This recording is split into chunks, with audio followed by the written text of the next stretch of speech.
Hello guys, welcome to my channel.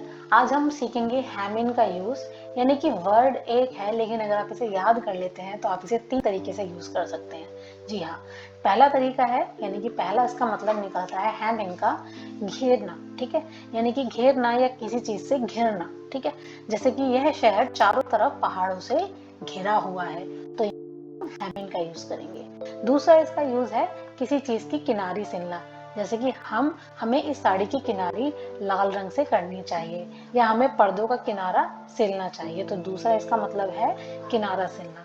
और तीसरा है परेशान महसूस करना। ठीक है, वह स्कूल के नियमों से परेशान महसूस होता है, यानी कि स्कूल के जो नियम है वो उसे परेशान करते हैं। तो इस टाइप से हम एक वर्ड से 3 मीनिंग याद करेंगे और हम उनको डिफरेंट डिफरेंट तरीके से आज ये हमारे इस वीडियो में यूज करेंगे। तो चलिए वन बाय वन करते हैं। पहला इसका यूज है कि किसी चीज से घिरा हुआ होना। ठीक है, जैसे कि यह शहर चारों तरफ पहाड़ों से घिरा हुआ है। जनरली ऐसे सेंटेंसेस हम लोग बोलते हैं, तो हम कैसे इसको बनाएंगे? The town is हैम्ड।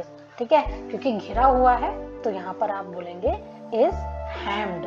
तो टाउन इज हैम्ड इन, इसके साथ इन लगेगा by mountains all the sides, यानी कि हर तरफ से क्या है, हर तरफ से क्या है, पहाड़ है। Town is hemmed by mountains all the sides.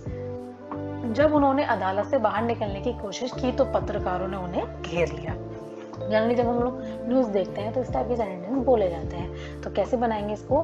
He was hemmed इन, यानी कि उसे घेरा गया। उसने नहीं घेरा, यानी कि ये भी पैसिव वॉइस का सेंटेंस है, इसीलिए यहाँ पर इज एम आर के बाद वर्ब की थर्ड फॉर्म, और यहाँ पर ये पास्ट का सेंटेंस है घेर लिया, तो यहाँ पर वाज आ गया और फिर वर्ब की थर्ड फॉर्म। ठीक है, तो उसे घेर लिया था ना, तो he was hemmed in by reporters. किसने घेरा उसे? रिपोर्टर्स ने घेरा, रिपोर्टर्स के द्वारा उसे घेरा गया। एज, यानी कि जैसे ही उसने क्या किया, ट्राई टू लीव, जैसे ही उसने कोशिश की छोड़ने की, निकलने की बाहर, किससे? कोर्ट हाउस से। सैनिक चारों तरफ से घिर गए थे। सैनिकों ने नहीं घेरा, सैनिक खुद गिर गए थे, तो ये भी अगेन पैसिव वॉइस है, यानी कि सोल्जर्स वर, वर्ब की थर्ड फॉर्म, तो soldiers were hemmed in all the sides. बाजार दुकानों और बैंकों से घिरी हुई है। ठीक है, तो ये भी हमारा यही है कि इसमें कोई काम सब्जेक्ट ने नहीं किया, इसीलिए पैसिव वॉइस है। तो द मार्केट प्लेस, जो भी हमारा मार्केट का एरिया है, वो market place is hemmed in, किस चीज गिरा हुआ है? By shops and banks. बहुत इंपॉर्टेंट स्ट्रक्चर है, बहुत यूजफुल है। अब खुद ही देखेंगे सेंटेंसेस को कि हम लोग इस टाइप के सेंटेंस अगर हमें बनाने हैं तो वी ऑफन कंफ्यूज क्या कैसे बनाएंगे, लेकिन आप एक वर्ड को याद करो और उसको 3 तरीके से यूज कर लो। ठीक है, वे बच्चों को नियम और प्रतिबंधों से घेरते हैं, यानी कि किसी स्कूल की जब हम बात करते हैं, when we are talking about a school, तो हम लोग बोलते हैं कि यार वो स्कूल जो है ना, वो इतना ज्यादा रिस्ट्रिक्शन लगा देता है बच्चों पर, इतना ज्यादा रूल लगा देता है कि बच्चे उसमें घिर जाते हैं, बंध जाते हैं। तो ये है दे हैम इन, यानी कि अब यहाँ पर सब्जेक्ट काम कर रहा है, तो दे यानी कि वे वो कुछ भी हो सकता है। ठीक है, लोग हो सकते हैं, स्कूल हो सकता है, तो यहाँ आप लगा सकते हैं स्कूल्स हैम इन। अगर वो इंसान है तो दे हैम इन द चिल्ड्रन, किसको घेर देते हैं? बच्चों को, विद रूल्स एंड रिस्ट्रिक्शंस।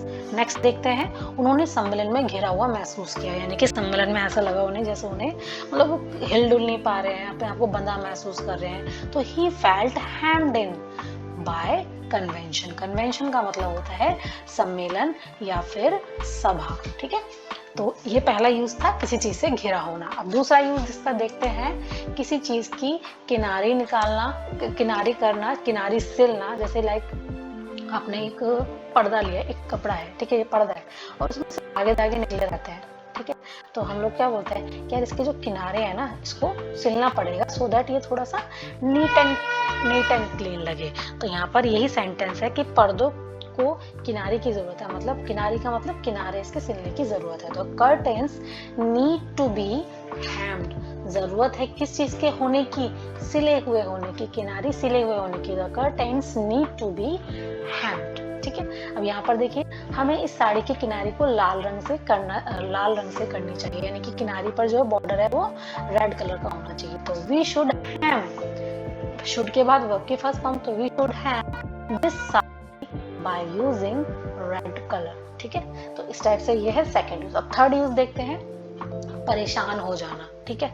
उसे लगा कि शादी में उसे परेशान किया गया है, तो ही फेल्ट, उसने कैसा महसूस किया, he was hemmed in the marriage, ठीक है। जब आप इसको किनारी किनारी के सेंस में यूज करेंगे, किनारी सिलने के सेंस में यूज करेंगे, तब आप इसके साथ हैम के साथ आप इनका यूज नहीं करेंगे।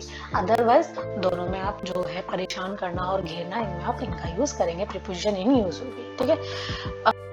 तो he felt he was hemmed in the marriage, आप कहीं भी यूज कर सकते हैं उसे। मुझे लगा कि मुझे ऑफिस में परेशान किया गया है, तो I felt I was hemmed in the office, hemmed in the office, ठीक है। तो यहाँ पर वह स्कूल के नियमों से परेशान महसूस करता है, मतलब ऐसा लगता है उसे जैसे वो स्कूल के नियमों से थक चुका है, हार चुका है, परेशान हो चुका है। तो ही फेल्ट कैसा महसूस करता है, आप दोबारा से लगाइए ही वॉज, अदरवाइज आप ऐसे भी सेंटेंस बना सकते हैं, he felt hemmed in by schools rules. इसको इस सेंस में भी आप यूज कर सकते हैं कि वो स्कूल के नियमों से घिरा हुआ खुद को महसूस कर रहा है, तो he felt hemmed in by schools rule. तो ये था हमारा आज का स्ट्रक्चर, समझ लीजिए, फ्रेजल वर्ब समझ लीजिए, single word with different 3 meanings, vocab समझ लीजिए। तो ये ऑल इन वन वीडियो थी आज की। तो आई होप मेरी वीडियो से आपको सीखने को मिला है। Please like, share, subscribe and comment. Thank you so much.